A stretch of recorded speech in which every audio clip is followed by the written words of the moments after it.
Bom dia, seu Madruga. O que tem de bom? Bom dia pra quem? Fique por dentro das notícias do dia da pior forma possível. Apresentação: André Arruda. E aí, meu povo? E aí, minha pólvora? Eu sou o André Arruda e esse é mais um Bom Dia. Bom dia. Bom dia pra quem? Bom dia pra você, bom dia pra mim, bom dia pra você, bom dia pra mim. Chegamos à metade da semana, é quarta-feira, quartou no quartil e mais um dia desses no Brasil.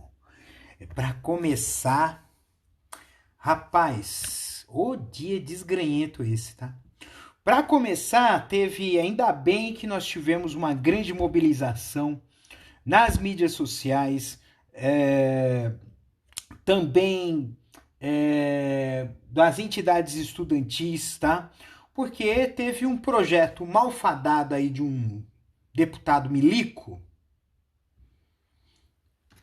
que quer propor que haja cobrança de mensalidade em universidade pública. Pensamento ridículo. É aquele pensamento neoliberal de corta custo, corta custo, corta custo. Gente, deixa eu dizer uma coisa aqui para vocês, bem simples.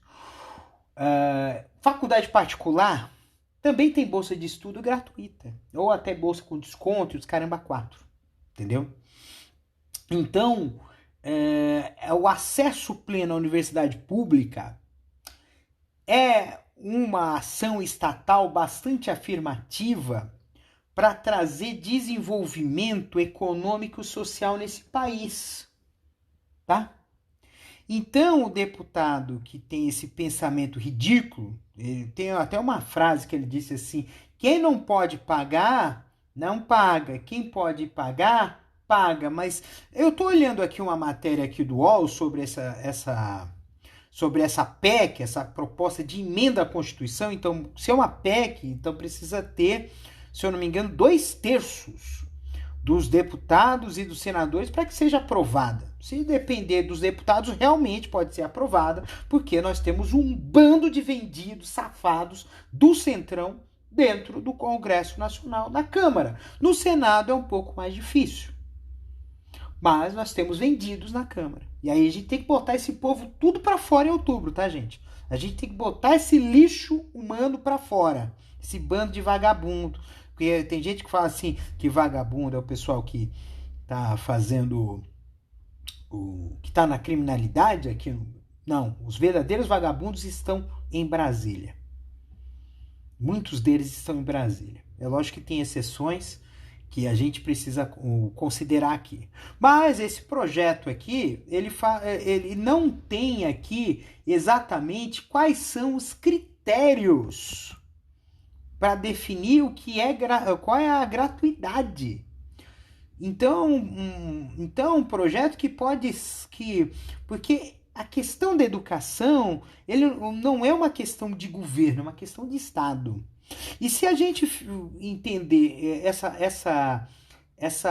então a questão da gratuidade, ele transforma-se numa política de governo e não de Estado. Então, se tiver um governo safado como esse que nós estamos sendo governados hoje, nós vamos correr o sério risco de haver uma restrição ao acesso à educação universitária. Porque tem gente que acha que é fácil estudar numa faculdade. E eu vou falar isso por experiência própria, de quem tentou e não conseguiu se formar numa faculdade pública. Você precisa ter tempo para estudar. Você precisa ter recursos de auxílio permanência para estudar. Você precisa ter opções de alimentação barata para poder estudar. Precisa ter bandejão. Entendeu? Precisa ter tempo para se dedicar aos estudos, porque não é fácil estudar numa faculdade pública. O sarrafo é bem mais alto. entendeu? E as regras de permanência também são rígidas. Então, se você não conseguir acompanhar, você jubila. Então assim, aí vocês vão dizer, putz, cara, você é um verdadeiro fracassado, né? Não, eu não sou um fracassado. Eu sou vítima de uma situação. E aí você vai dizer, ei, vitimista. Eu sou, de certa forma, vítima de uma situação que não me favorece, porque eu tinha que estudar e trabalhar. Ah, mas teve gente que conseguiu se formar estudando e trabalhando. Sim, conseguiu. Mas olha para as notas dessas pessoas e olha também o sacrifício que essas pessoas tiveram que fazer. Sacrifício de não ter tempo para se divertir, não ter tempo para fazer outras coisas, não ter tempo para namorar, não ter tempo para nada. A única coisa que podia fazer era estudar e trabalhar. E outra, é base também. A gente precisa ter base educacional. E base pedagógica. A gente precisa investir em mestres e doutores, mas a gente precisa que as universidades comecem a investir em pedagogia. Porque o cara que tem um título de doutor não é suficiente ser título ou doutor para poder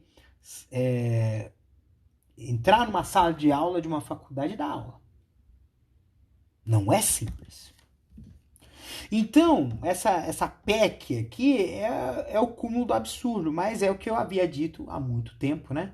De que é a imagem e semelhança desse governo. É o governo que ele é irresponsável. Ele não assume para si as responsabilidades de transformar esse país. Ele simplesmente quer jogar a responsabilidade para os outros. E a gente precisa ter uma ideia aqui, um pensamento aqui correto, é de que a gente precisa construir o futuro. E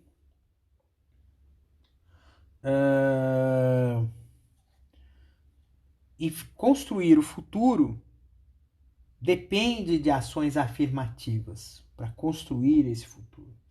Amplo acesso à educação pública de qualidade em todos os níveis.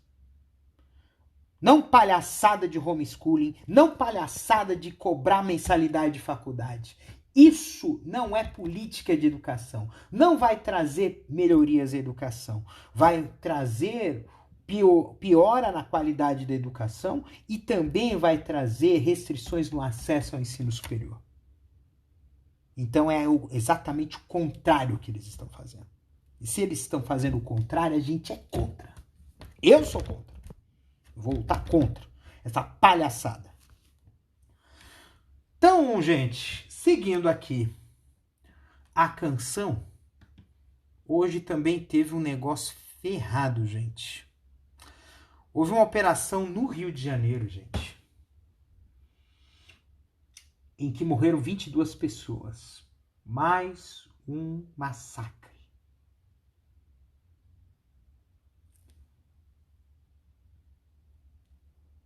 Para quê? Para o Cláudio Castro se vangloriar em cima de cadáveres? Que é o governador do Rio de Janeiro? Povo pobre de favela também vota, viu? Não pensa que tá tranquilo, tá favorável, que o pessoal da Barra da Tijuca vai votar em você, ou o pessoal lá do interior, e o pessoal da favela não vai votar. Vão votar e vão votar em peso contra ti. Porque quem mora na favela é gente.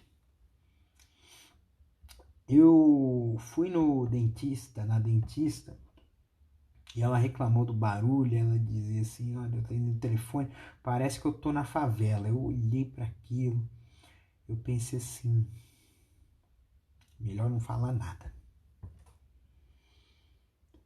Porque a gente vê a favela como algo negativo.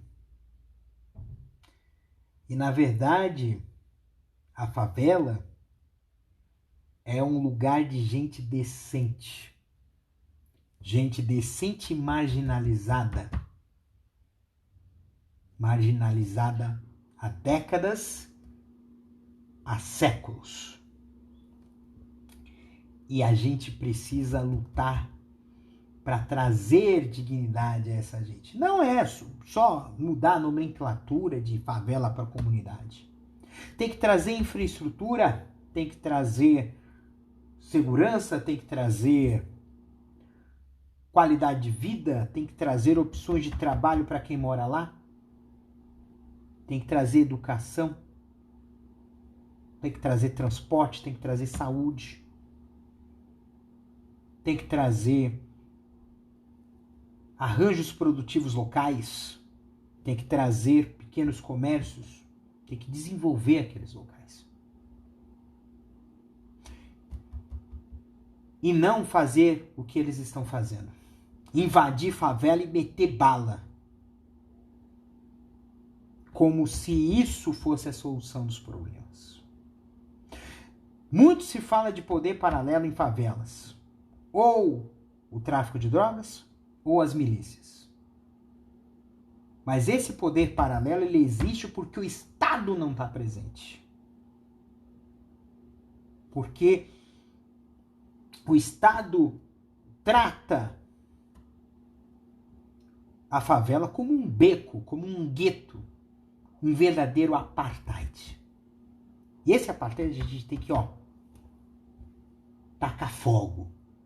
Fogo nos racistas, fogo.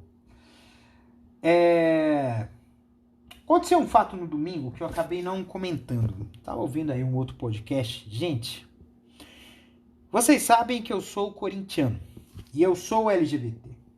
Nunca me senti tão ofendido com uma palhaçada de uma meia dúzia de burguês safado cantando gritos homofóbicos contra a torcida contra o time do São Paulo, porque foi um jogo de torcida única, no jogo do Majestoso na Arena do Corinthians. Eu acho que não existe coisa mais vil do que pegar a cor, a sexualidade, a religião como pecha para agredir as pessoas. Não faz sentido esse tipo de coisa. E assim, quando você entra no estádio do Corinthians, geralmente você compra o ingresso e você é identificado. Tem câmera ali. Então, assim, quem fez essa palhaçada tem que ser identificado e punido. Porque no Brasil, graças ao STF, a homofobia é equiparada ao crime de racismo. Então, tem que pegar esses homofóbicos e botar na cadeia para prender. Ah, mas isso é muito ridículo. Você ir para cadeia por causa de um xingamento? Você acha que palavra não ofende? A palavra ofende pra caralho. Principalmente usado de forma pejorativa, para reduzir a pessoa a nada. Mas, ao contrário, nós que somos LGBTQIAP+, nós temos que entender que, beleza, pode me chamar de viado, eu sou viado mesmo. Mas você não paga minhas contas. Você não serve a minha comida. Você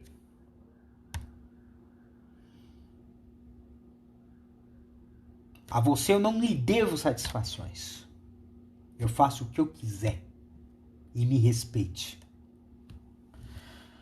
Bem, o Senado aprovou a ampliação do FIES e perdão de até 99% de inadimplentes. Aconteceu um problema sério em relação ao FIES por causa do seguinte. O FIES, houve um mau uso do FIES. E esse mau uso, ele fez com que pessoas que não tinham condições de pagar, ou pessoas que não eram público-alvo, né, do programa, fossem ingressar em faculdades particulares. E isso provocou aí um grande aumento de inadimplência. Então, assim, é necessário sim manter programas de incentivo, mas é necessário haver uma organização para que ele se torne mais justo e que seja ajustado a realmente quem precisa. O financiamento estudantil ele é para pessoas de classe média baixa, tá? Que não podem pagar uma faculdade mais cara, tá? Porque existem faculdades que não são tão caras. Mas faculdades mais caras são objeto. Então, por exemplo, o cara que vai fazer engenharia, que vai fazer medicina, são faculdades caras. Então ter com que essa opção, né, seria de financiamento, seria uma alternativa. Mas também tem um outro detalhe, chama-se crise econômica. A crise econômica que se seguiu fez com que fechassem muitos postos de trabalho. Então, pessoas recém-formadas não tinham acesso ao mercado de trabalho. O FIES, quando foi feito no auge do governo Lula e Dilma, foi no momento que havia uma condição econômica favorável. Então, acreditava-se que isso seria de longo prazo. Mas é lógico que o primeiro baque foi a crise de 2008. Mas o que se seguiu depois foi uma estagnação econômica, muitas vezes provocada pela pressão desse empresariado maldito que nós temos aqui no Brasil. E o fato é que muitas dessas pessoas não tinham mais condições de pagar. E aí deu ruim, entendeu? Aí teria que ter feito algum tipo de moratória, ter feito algum tipo de coisa, porque nesse caso o financiamento de um curso superior de alta qualidade, de alto gabarito, seria uma forma de fazer com que essas pessoas pudessem ter acesso ao curso superior. E aí, tendo melhores salários, melhores condições, iriam para frente. Bem, próximo fato. TSE aprovou a primeira federação para as eleições. É PT, PCdoB e PV. Tá? O MDB confirma a candidatura do Tebet. O Moro diz que seria uma honra ser senador por São Paulo, mas não vai. Para largar de ser trouxa.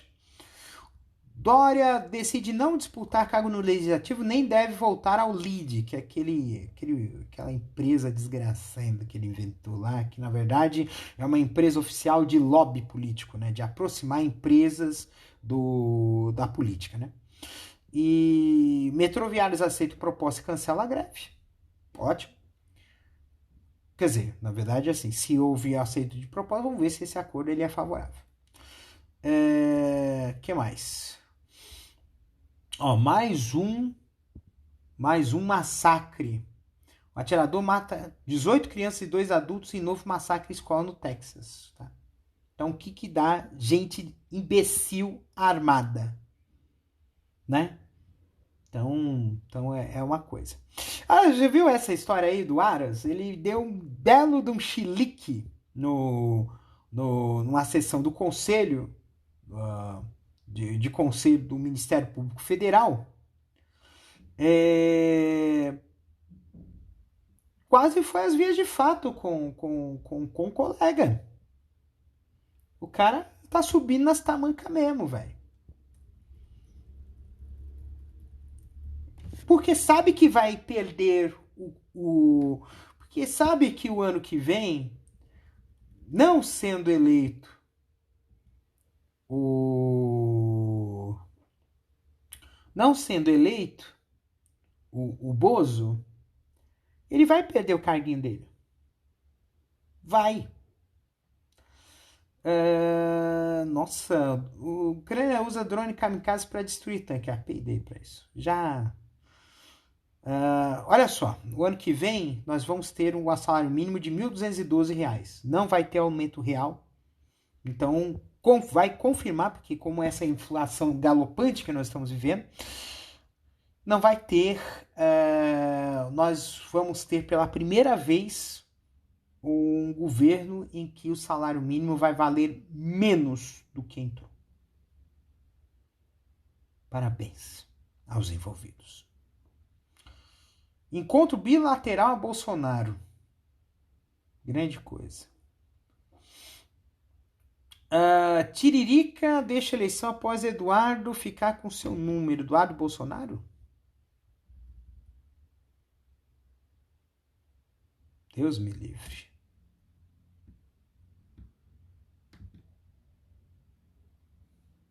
Ou seja, a estratégia de Tiririca não vai ter esquema Tiririca esse ano. E seu Eduardo, beleza, o Eduardo Bolsonaro vai se candidatar em São Paulo? Gente, segura, gente, que nós vamos ter um massacre, nós vamos massacrar esse povo. Vai ter muita votação contra esses caras, porque assim, vamos ser sinceros, o Eduardo Bolsonaro ele é do Rio de Janeiro, ele é um forasteiro. Ele não fez nada. Ele foi eleito por São Paulo nessa última legislatura, mas não fez nada por São Paulo. Foi só fazer lobby com o pai dele. Só isso.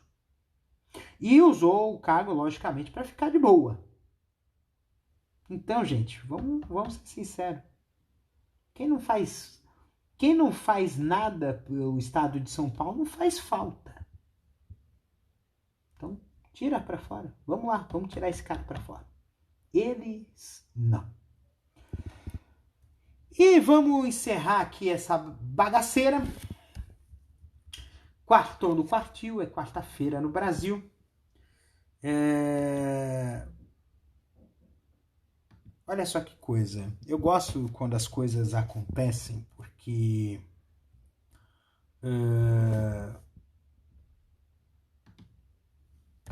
eu estava aqui conversando com um amigo sobre como é que é a questão do trabalho, né? Ele teve um problema no trabalho.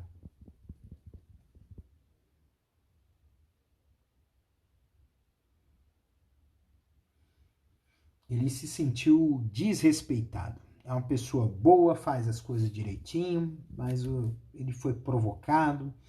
Uma brincadeira que foi de mau gosto. E é lógico que ele realmente reagiu a tudo isso e queriam pedir a cabeça dele, porque o cara estava numa posição de comando.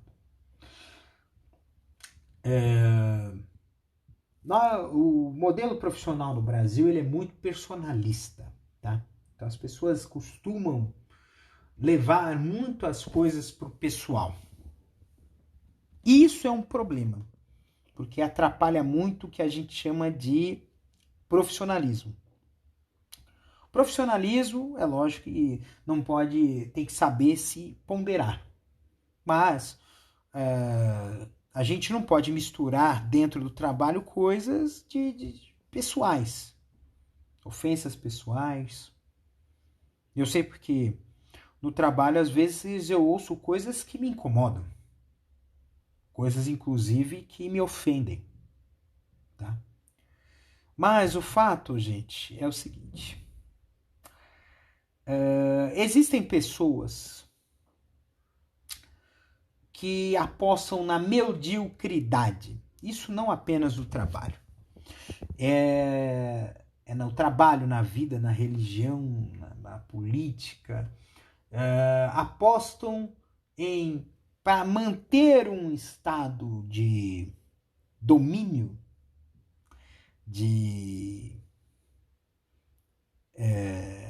poder, é necessário reduzir o poder dos outros e não buscar aumentar as suas qualidades, os seus skills, as suas habilidades, para que possa ter o seu dom reconhecido pelos outros. E E aí ele tem esse papel, né, de reduzir o outro a nada. E aí é que a gente tem que entender a importância da gente aprimorar os nossos dons. A gente precisa aprimorar os nossos dons. E a gente precisa evitar a mediocridade. Porque às vezes você fala assim, medíocre, sim, parece um termo pejorativo, mas a mediocridade, ele vem do médio, de estar na média. E às vezes estar na média não é suficiente. É claro que existem locais que você não se cabe. Eu mesmo estou num local que não me cabe. E esse incômodo, ele é natural e às vezes até saudável, porque nos impele a mudança. Mas não aceite a mediocridade. Não aceite ser medíocre. Não é aceitar a mediocridade dos outros, que às vezes existem pessoas que realmente vão entregar só aquilo que elas podem entregar. E isso não é um problema. O problema é quando você pode entregar mais, mas não entrega. Isso é um problema. Então, vamos ter esse entendimento de fazer o melhor que nós pudermos e buscar o melhor que nós queremos e buscar o nosso espaço, encontrar o nosso lugar. E isso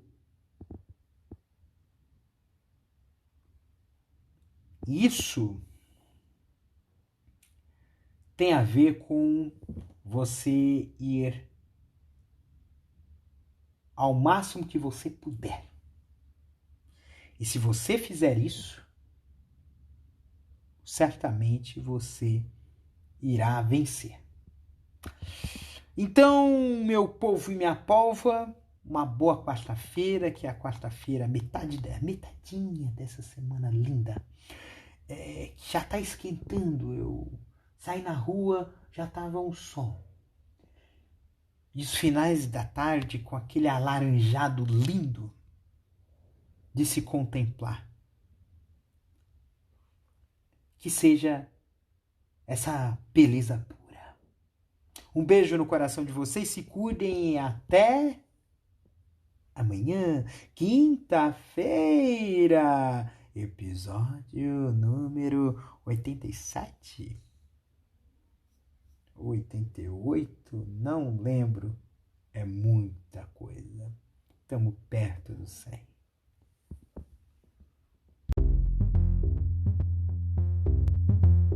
Este episódio é uma produção da Castor AMT, www.castor.com.br. Você pode encontrar este episódio e muitos outros do podcast Castor e seus escapes no endereço anchor.fm/castor ou nas principais plataformas de podcasting: Spotify, Apple Podcasts, Google Podcasts, Overcast, Castbox, Pocket Casts, Radio Public, Stitcher, Deezer, TuneIn, Resso, Amazon Music e Audible. Siga o podcast nas mídias sociais. Os endereços estão na descrição deste episódio.